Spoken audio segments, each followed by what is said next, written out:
बांग्लादेश में हमारे हिंदू भाइयों पर किसी भी प्रकार की कोई क्रूरता, अत्याचार, जुल्म, ज्यादती ना हो। चाहे वहाँ पर हमारे हिंदू भाई हैं जो व्यापार कर रहे हैं, या जो हमारे वहाँ पर हिंदू मंदिर हैं, या हमारे भारतीय वहाँ पर जो नागरिक रह रहे हैं, उनके साथ किसी प्रकार की कोई नाइंसाफ़ी ना हो। इसके लिए पूरे देश को एकजुट रहना होगा।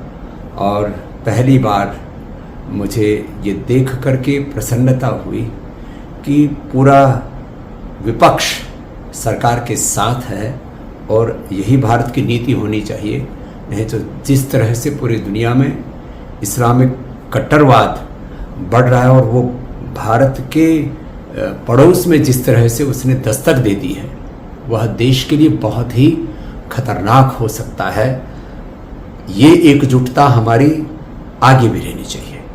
कोई यहाँ पर आरक्षण के नाम पर, कोई जाति के नाम पर, कोई अलग अलग प्रकार के मजहबी उन्माद के नाम पर देश को जो बांटना चाहता है, ये ठीक नहीं है।